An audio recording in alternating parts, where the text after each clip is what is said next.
أشرف الأنبياء والمرسلين سيدنا محمد عليه أفضل الصلاة وأتم التسليم. First, it's my honor to be here with you tonight, so thank you for this kind of invitation from Sheikh and Brother Hisham Sarsour. And apologize for all the exaggeration. Brother Hanini is a brother. It's out of his humility and tawadu that he's attending with us. It's al-ilmu bil-mudhakara, so it is that how we keep and preserve knowledge is by talking about it, keep reviewing it, attending its circles, and doing all these things. So jazakumullah khairan, and inshallah I'll be, as you promised, it will be always my pleasure to serve in this community, and may Allah guide us all on this right path. I have prepared a few slides in Arabic, but I'll be explaining it in English, and basically the main reason for this Arabic slide is that I'm having most of the names in here, and names are in Arabic, so I didn't want to have a hard time trying to figure out how to write names in English. So if someone is not able to read the Arabic, please don't worry. The other obstacle, the brothers helped us broadcasting the slides. However, I'm not able to use my pen on it. So let's try to figure it out. We're talking about, in this session, it's not a biography of one scholar. It's not your typical series. It's kind of a biography of the scholarship as explained by Brother Sarsour. And I cannot summarize a scholarship of around 14 centuries in half an hour. It's, we will take the first chapter and the last chapter before our generation. So then you can bridge the gap between these two. It's why I'm doing this thing. It's really important to realize the important and understand how scholarship transfer, how scholarship transmit to us. And also what has taken place in Syria and Levant countries in Bilad al-Sham is something that can be repeated. That awakening, that renaissance, that knowledge, that uprising is something that can be repeated in other places with only two things: with the right intention and with the right scholarship. The right intention by itself would not help us, and the right scholarship by itself would not help us. Someone might get some kind of scholarship, but they do not have the intention, so he will be missing in barakah at first, and he will not be a reliable source to transmit and transmit this knowledge. Also, it's kind of understanding scholarship as a family. Scholarships, al-ilmu rahimun bayna ahli. Scholars are related. And how they are related? By scholarship. It's not that they read the same books. Like their masters, a scholar's master is his father in knowledge. And this is how you can trace scholarship from our days till the days of the Prophet sallallahu alaihi wasallam. And this is something that we are going to show. Also, we'd like to see how scholars has been actives. They are the real people who made societies nowadays. One last thing I would like you to get from this: why, if someone with true scholarship would not be so worried about hearing a deviant opinion, some opinion that's off the way? Because Islam was not preserved and maintained, the true Islam, the right jurisprudence, the right scholarship was not reserved by one person. It was reserved by a school. It was reserved by a discipline, by a university that passed and crossed over centuries and many places. But we are zooming in to see it in Syria and Levant country and in the last chapter, it's mainly in Damascus.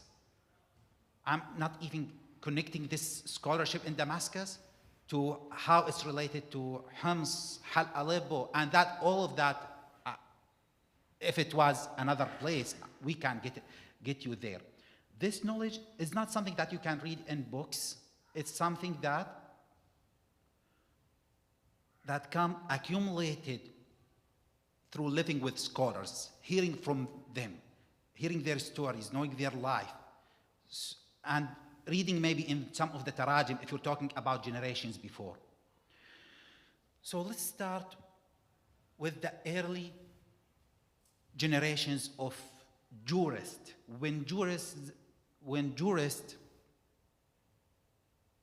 was established, and those jurists that were initially trained by the Prophet sallallahu alaihi wasallam.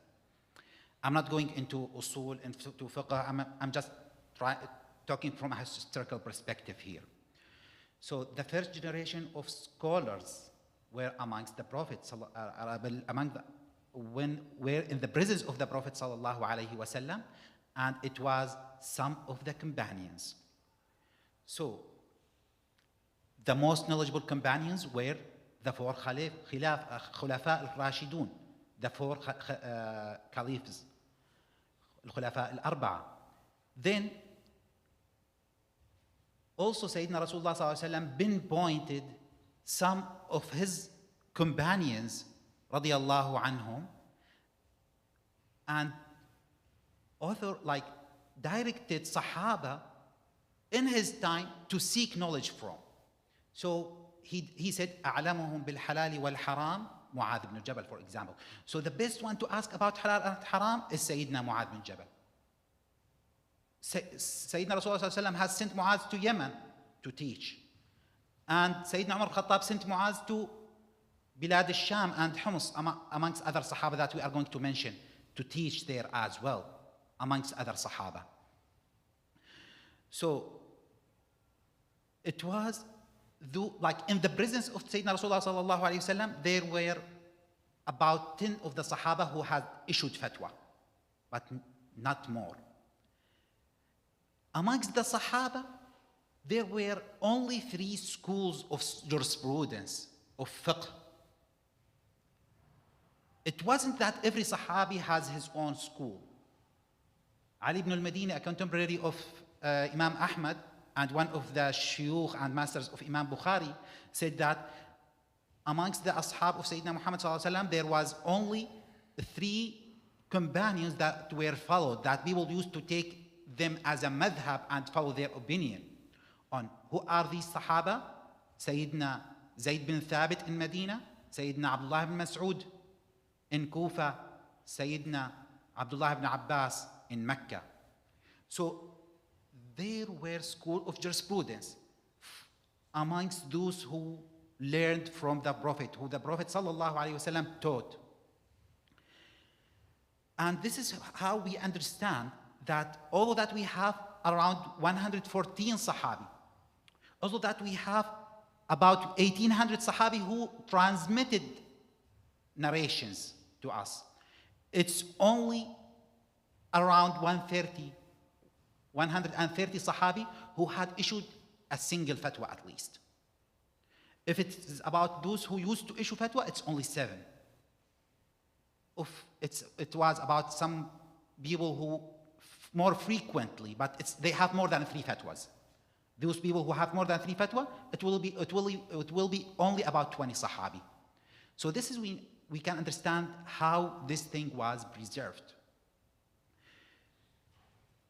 Then after the first generation of Sahaba, then the second generation of Sahaba, who are the young Sahaba, among which was Sayyidina Abdullah ibn Umar, Sayyidina Abdullah ibn Abbas. So scholarship has transmitted. Those people has trained from the Prophet sallallahu alaihi wasallam and from the companions who are elder. After these Sahaba, it came to the Tabi'in, and as it was still in Mecca we have Ata. In Medina we have Sa'id ibn Musayyib.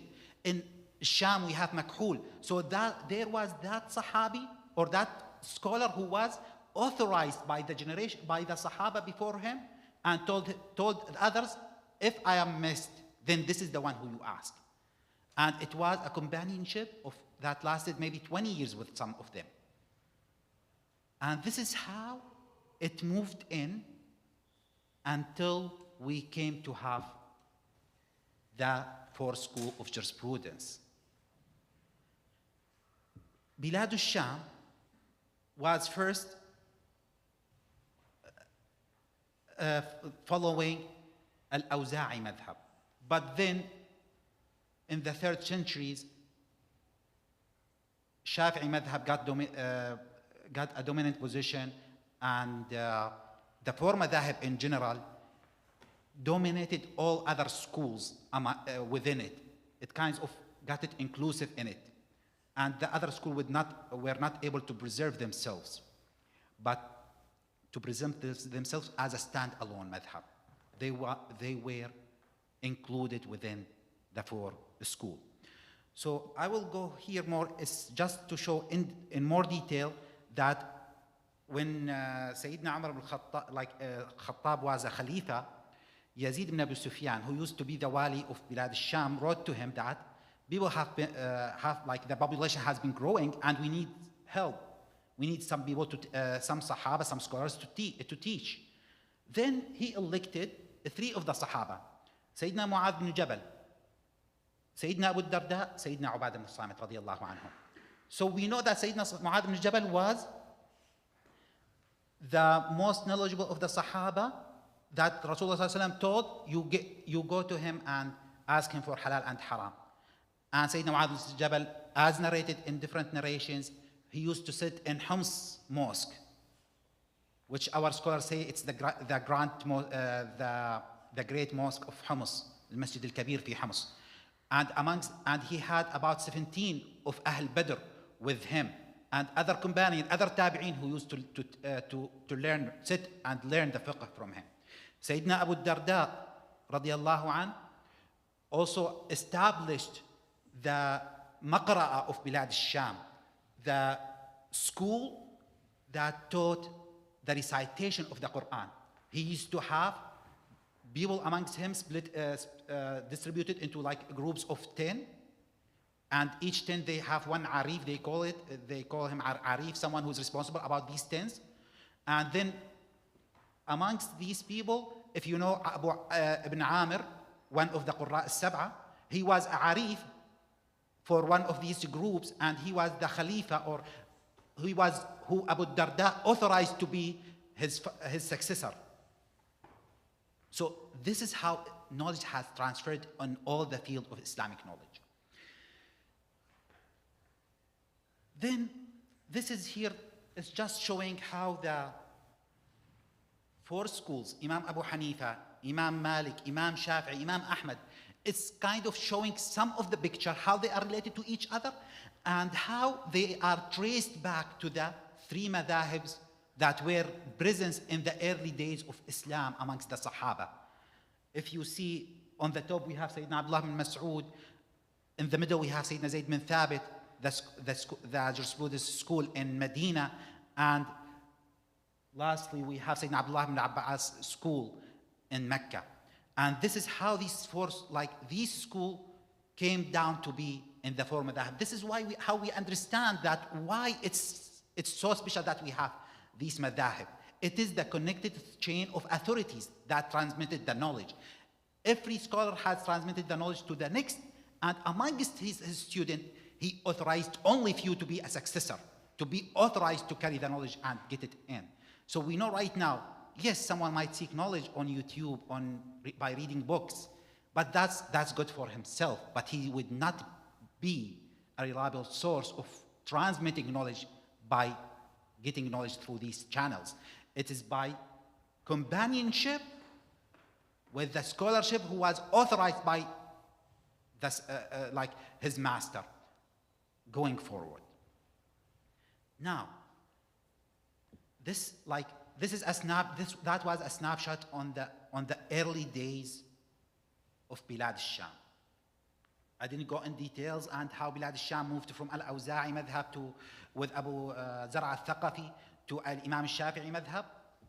That would be too deep. So here, kind of the madar of the chains in Damascus, in Bilad al-Sham, in the main field of Islam. So like you get 80% of scholarship in Damascus related and connected in these chains. The first one on your, I suppose it's on your right. Yeah, it's on your right, is the chain of the recitation of the Quran. It would come back to Sheikh al-Muqri Muhammad Salim al-Hilwani. So nowadays, if you know Sheikh Krayyim Rajih, Sheikh Qurra Bilad al-Sham, he's a student of Hussein Khattab, who we see here, and he's a student also of Sheikh Hassan Habannaka under the chain of Badruddin al-Hassani. So these four schools, like the first one is Quran, the second is Hadith, the third is Fiqh, which is jurisprudence, the fourth is Tarbiyah. In Fiqh here, I only showed the two madhahib that are the majority of Damascus and Bilad al-Sham, Hanafi and Shafi'i. However, in the next one, I showed the chain of the four schools in Damascus. But let's be here, so it's much more clear to see. So we have the school of jurisprudence, the third, and the Tarbiyah and Tazkiyah, the fourth one. It's not that this scholar only knows this thing, but this is what he stood like that one on the top of the chain. This is what he was famous of. This is what his specialty. This is what he focused more in his life. So if you're talking about, for example, Sheikh Isa al-Kurdi, he was specialized in Tarbiyah and Tazkiyah. However, he was a Shafi'i as well, who studied fiqh Shafi'i, and he taught his student Shafi'i along with others. But also, if you're looking at these people, for example, and like if you follow the chain of under Isa al-Kurdi, you would see Muhammad Abu al-Khair al-Maydani, who became later on, when we would become the Ra'is Rabitat Ulama al-Sham. Muhammad Abu al-Khair al-Maydani has learned the Hanafi fiqh from Sheikh Abdul Hakim al-Afghani, who migrated from Indian peninsula at that time to Damascus. Also, you would see Sheikh Ibrahim al-Ghalayani, who is also a student of Sheikh Badruddin al-Hassani on the top of the hadith chain. You would see Sheikh Hussein Khattab here on the Quran. He's a student of Sheikh Hassan Habannaka al-Maydani, who is a student of Sheikh Badruddin al-Hassani. Sheikh Abdul Wahhab al-Suzayd, the Mufti of Hanafiya in Syria, is also a student of Sheikh Badruddin al-Hassani. So what I'm trying to show in here, that these kind of the chain of the speciality and how they were rounded to this scholarship. However, this is kind of a network amongst the scholars. They are all related to each other. If I had, if my pen was working, and I would have connected more links to you, showing you how they are related amongst these chain. However, if we would like to zoom out, go back, what can summarize the school of Bilad al-Sham? What that have made the awakening, who has get that uprise in knowledge in the last century. It is, you can call it the school of Badruddin al-Hassani, say al-Muhaddith al-Akbar li Bilad al-Sham. Why everybody, or at least 80% of those active scholars, of those true scholars that came after him, are his student or the student of his students. And this is why when you say Badruddin al-Hassani in Bilad al-Sham, everybody would submit, would know what you mean by Badruddin al-Hassani. A scholar who used to memorize Bukhari and Muslim, a scholar who memorized it with the Sanad. He would tell you about the Tarajim of Rijal, who used to teach all the fields of Islamic knowledge except fiqh, except jurisprudence. Why? It's not because he doesn't know jurisprudence. It is that he reached to a level that he could make his own choices, but teaching his own choices would not preserve the knowledge. So he kept teaching the other disciplines of Islam, but not fiqh Shafi'i. Because on some matters, He could have his own choices, so he would avoid that and keep the madhab Shafi'i with those people who are teaching the school of jurisprudence and other madahib, of course. See, Sheikh Ibrahim al-Ghalayini, who is specialized in tarbiyah and tazkiyah, if someone came to him asking him to take him on that journey in purifying his heart and learning ihsan and learning akhlaq and learning all of that, he would first stop him and ask him, with whom you're seeking knowledge? Are you a student of Sharia somewhere? If you're not, then where are you from? You are from there, then the sheikh there is Sheikh Abdul Karim al-Rifai, for example. Go start seeking knowledge with him. And he would not start taking him on that journey until he is assured and comfortable that this student is on the right track seeking knowledge. Then I would work on his heart. Then I would work in getting him into the journey of ihsan, on getting him there. Of course, every Muslim can make da'wah, every Muslim can preach. That's something else. Here I'm talking about getting you through a specialized, concentrated, a curriculum in that journey. So, for example, we see under the jurisprudence of Shafi'i, we see Ahmad al-Munayyir. Ahmad al-Munayyir is a student of Abdul Rahman al-Taybi and also a student of Imam Bajuri in the Sheikh al-Azhar. So he studied in Syria and he traveled to Al-Azhar. He studied there and came back. So he connects the Shafi'i school of jurisprudence with the Egyptian school of jurisprudence as well. Sheikh Isa al-Kurdi, he was not raised in Damascus. He migrated from some kind of village next to the Turkish border, from Kurdish areas. Sheikh Mullah Ramadan al-Bouti, the father of Sheikh Saeed Ramadan al-Bouti, also migrated from that area as well. So there was always those who come from outside. If you know, like Mufti al-Malikiyya in Damascus, Sayyid Makki al-Kittani, and he used to be also the chair of Rabitat Ulama al-Sham after Abu al-Khair al-Maydani. He is the son of Muhammad Ja'far al-Kittani al-Makki, who used to teach in Mecca, and he migrated to Syria. So Sayyid Makki al-Kittani is not originally from Syria. But this is how the Muslim world was. We, like the school of knowledge, the scholarship in Islam is one family. Where I just mentioned to you that Abdul Hakim al-Afghani came from where? From the Indian Peninsula. And this is how we read these things. Okay. This is just when pointing again the Hanbali school of jurisprudence here and the Maliki school of jurisprudence.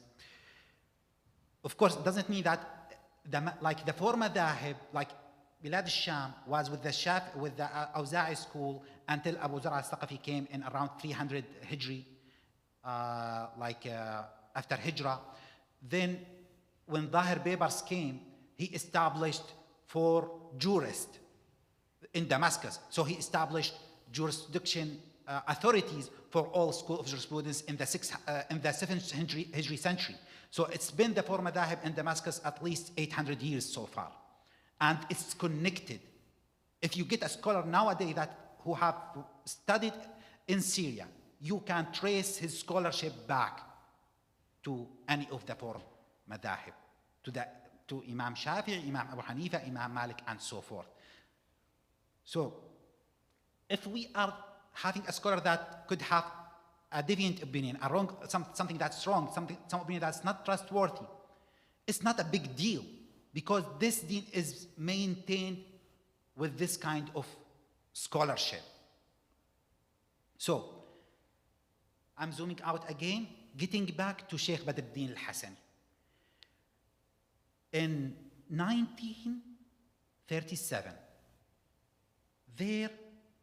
it was Jam'iyyat al-Ulama, the Association of Scholars, that it was established It was by the efforts of Sheikh Muhammad Kamal Al-Qassab, who is a student of Imam Badruddin Al-Hasani, and its secretary was Al-Qadi Hassan Al-Shatti, who is also a student of Badruddin Al-Hasani, and it has in it Sheikh Ali Al-Daqr, Muhammad Abu Khair Mayya Hassan Habannak, Muhammad Salih Mustafa Al-Sibai, all of which have studied with Sheikh Badruddin Al-Hasani. Sheikh Mustafa Al-Sibai, who is someone from Homs, who was raised and learned first in Homs from a scholarly family, and he learned at the feet of the scholars of Homs. He traveled to the Al-Azhar. He also had his degree from Al-Azhar, came back to Homs in 1940, then moved to Damascus, established the Sharia College in Damascus. So this association of scholarship was established to kind of harmonize the efforts of scholars in fighting and in standing against the corruption and the occupation.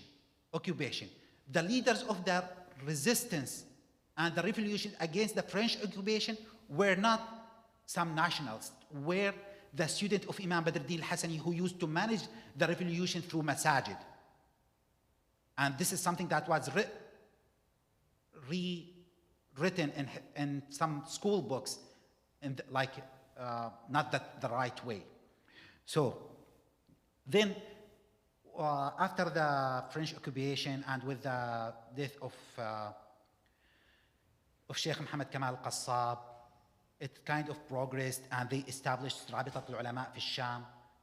The first Rabita had more than 100 scholars. Then this Rabitat al-Ulama fi Sham had about 87 scholars, from which most of the scholars were in this Rabita. But with the coming of Ba'ath Party, this was seized.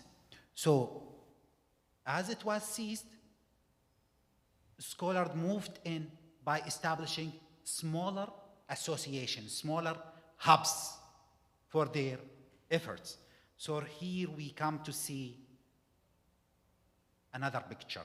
Sheikh Muhammad Amin Kiftaro, who is a student of Isa al-Kurdi in Tazkiyah, and who is a Shafi'i. His son is Ahmed Kiftaro, had established several things, but the most famous and the thing that ended up to be Mujamma' Masjid Abi Noor. He used to focus more on dhikr, on tarbiyah.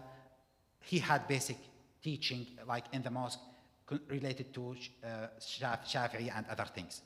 Then Sheikh Ali Daqr had Al-Jam'iyya Al-Gharra and other, but it came down to his student Sheikh Abdul Karim Al-Rifa'i, who studied with Sheikh Badruddin Al-Hasani. Like Sheikh Ali Daqr is a student of Sheikh Badruddin Al-Hasani. Sheikh Abdul Karim Al-Rifa'i studied with Sheikh Badruddin Al-Hasani 17 years. He had a daily class with Sheikh Badruddin Al-Hasani for 17 years. Sheikh Abdul Karim Al-Rifa'i, his community and his work is teaching knowledge in the masajid and making da'wah, where in Jami' Zayd bin Thabit, his successor Sheikh Muhammad Awad, and his son also Sheikh Usama Al-Rifa'i, who you can hear his name right nowadays. There was also the effort of Sheikh Mustafa Al-Sibai, who is from Homs and who also got his degree from Al-Azhar, came back, and he was successful in establishing Sharia College, with the help of Sheikh Mustafa Al-Zarqa, with Ma'ruf Al-Dawalibi, with other scholars of that time. And Sharia College, you got all that, all those scholars from different cities in Syria coming and teaching in the Sharia College. And even Ma'had al-Tawjih al-Islami had many of these teachers, graduated many of these teachers who used to teach in Sharia College. For example, Sheikh Mustafa Al-Khan, Mustafa Al-Bugha, Mahad Tawjih Al-Islami, Sheikh Hassan Habannaka, if you recall, Sheikh Hussein Khattab, and all of these scholars of Shafi'i fiqh. Then on the left, Sheikh Muhammad Salih Farfour, who used to focus more on the Hanafi school of jurisprudence, and you had Sheikh Abdul Razak Al-Halabi teaching school of jurisprudence, came to Hafs Jam'iyyat al-Fatih. So this is what drew the map in Damascus. This is what drew the map, the many efforts. Yes, they have different attire, different colors. However, it is their efforts mixing amongst each other, It is the accumulated effort of each of these that created the awakening of Bilad, or not, it's a continuous chain, but it is what made the picture and the let's forget about the Fusayfisa because it has other uses. So mosaic, but yeah, it has some other connotation, so let's forget about it. So it is what drew the picture of Bilad al-Sham in the last century. So right now we know Sheikh Muhammad Saeed Ramadan al-Bouti is someone who graduated from Ma'had al-Tawjih al-Islami under Sheikh Hassan Habannaka, and the other influence was Sheikh Mullah Ramadan al-Bouti, his father, who is a Shafi'i scholar from the Kurdish area. He also was influenced by Al-Azhar, and he was a standout a scholar. And we have all other scholars where you can trace everybody in Damascus, everybody you have seen in Damascus, back to these four schools. So before getting your questions, I just would like to summarize by saying it is your right to make sure that when you seek knowledge, when you ask a Sharia question, you know the authority, or you know how that person that you're coming to ask was authorized to give this opinion. Now, after the unrest throughout the Arabic world, throughout the Muslim world, schools have scattered. Scholars who learned in Damascus have scattered. You would have some people who would claim they are scholars, who would claim that they have studied.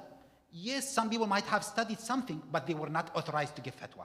Yes, some student might have attended some lectures of so and so, but he's not authorized to narrate something and explain it.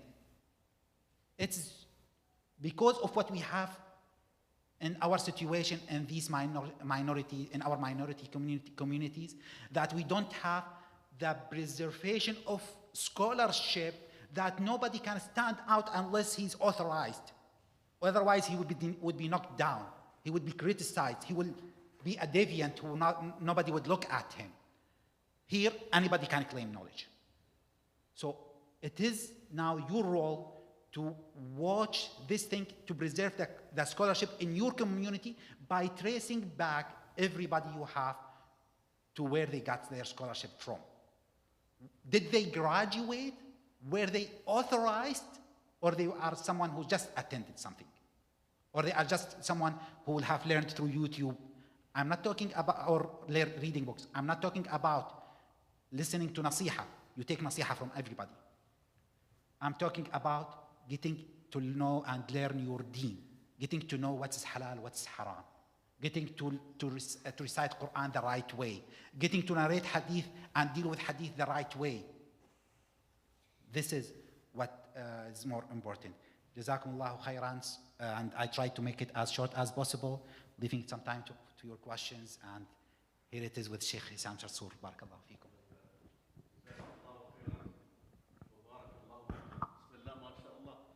We did not even bargain for this. I'm not sure about you, brothers and sisters. MashaAllah, this is much more than what we have expected. So again, this is the level of scholarship that Sheikh Nazar is talking about. Questions, comments? Okay, let me start.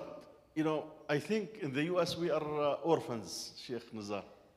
We are orphans because we do not have scholars in general like other countries. What we have is people of knowledge, and we have from the far right to the far left, you hear all sorts of things. Some of the brothers usually ask me, you know, where to start, what to do. Used to be Syria available for student of knowledge. At this point, no more. Egypt, the political situation does not allow it. You know, many of the scholars and their students are in jail. And Saudi, which used to do with their money, bought the scene at one point from Syria and Egypt, now is in a different world. So basically, what's your advice? If somebody is really after genuine, deep knowledge, where they should start? Jazakumullahu khairan. So let's go back. In whatever country, even if we have these people who have been spreading false claim, false knowledge, you can still find the chain of authorities that preserved itself. They would not be the famous people. However, we still have schools that kind of has a concentration where you can, if you watch carefully, you can reach these truth scholars. So yes, the political situation would not make it available for everybody to go to Egypt, to Al-Azhar, but if they were there, they can look and see who is the Shafi'i of Egypt right now. Who is Sheikh al-Shafi'i? Who is the authority of Shafi'i? You would hear about Sheikh, Allahumma salli ala Sayyidina Muhammad wa al-Shahawi. You would know that. If you're talking about Shafi'i scholarship, you would go to Sheikh Shahawi. It's not about who gets the Mufti title. That's not related to scholarship and authority of chain. If right now, and in any of the four madhahib, you would find people in Al-Azhar. If you're talking about Shafi'i, and you could go to two places, Jordan and Yemen. They have established school that have Shafi'i authorities that still transmit knowledge, and they would get you through the curriculum.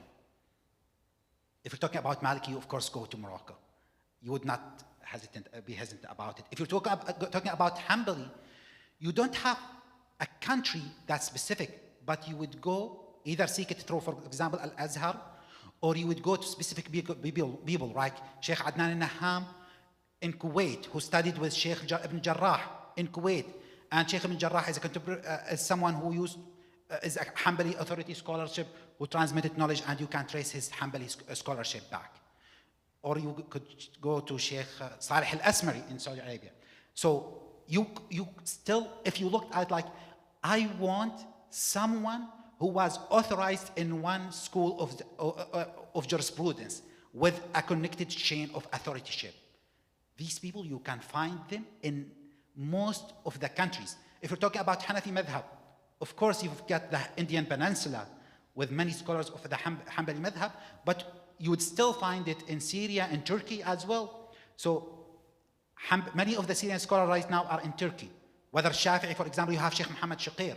Whether Hanafi, you have Sheikh, some student of Sheikh Abdul Razak al-Halabi there. It's not only one.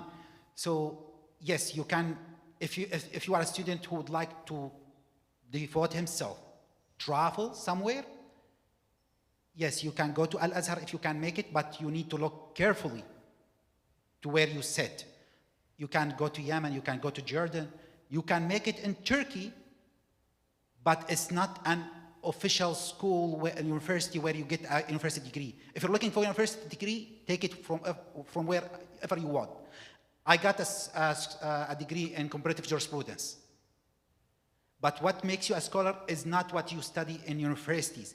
What makes you a scholar is that you read a book from cover to cover, word by word, understand each word in all the field of knowledge, and you get through the curriculums. What you get in universities is that you read a few chapters, you get some fragments of different books. This is what is there in universities. It's important, it helps you learn, it supports you, but it's not what makes you a scholar. It makes you a researcher, yes.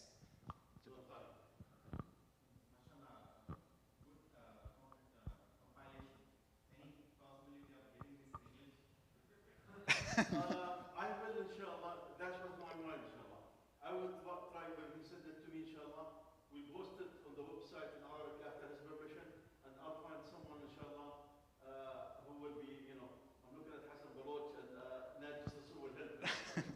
So maybe they, we will try to translate it, inshallah. Jazakumullah khair. The website available. Yeah, I just prepared it today, so I like it. Jazakumullah khairan. Jazakumullah khairan.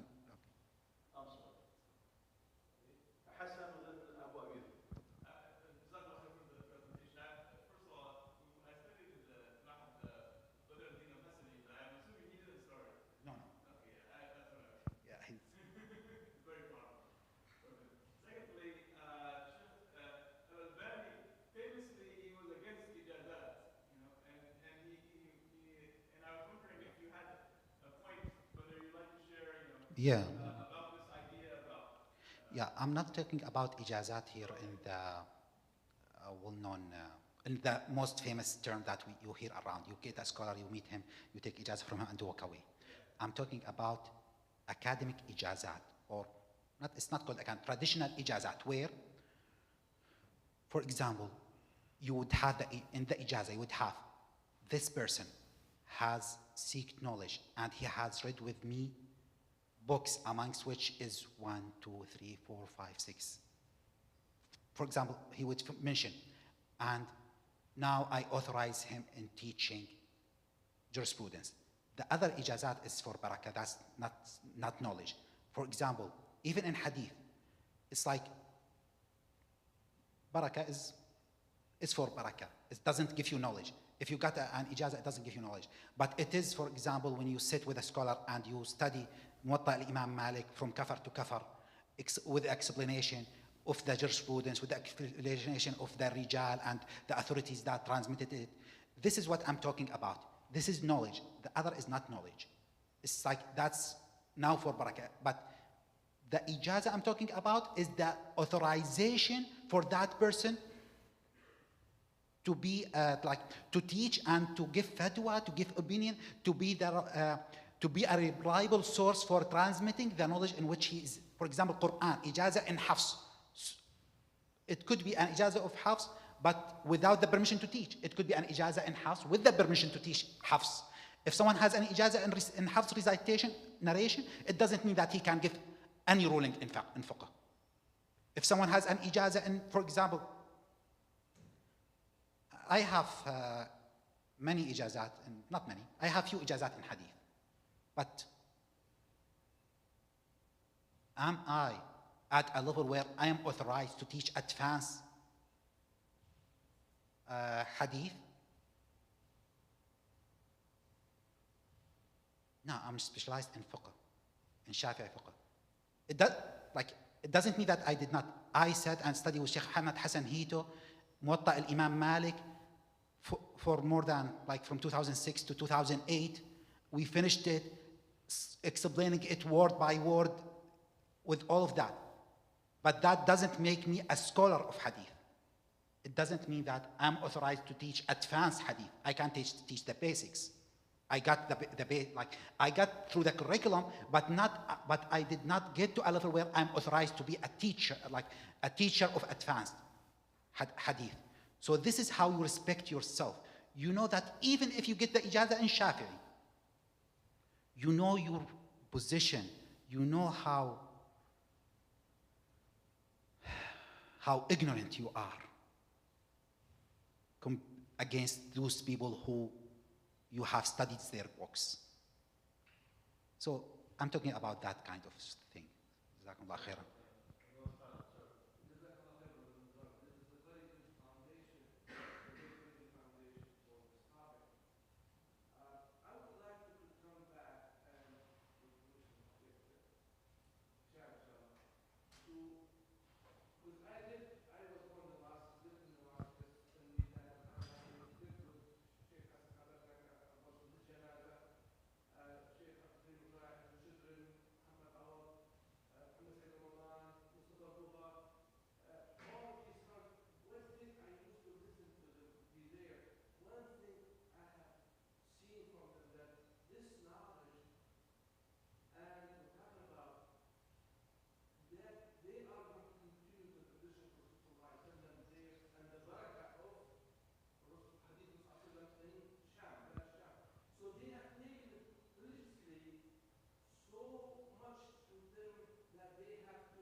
So if you're talking about someone who would like to learn a few things that he can correct his ibadah, yes, you can make it through distant learning.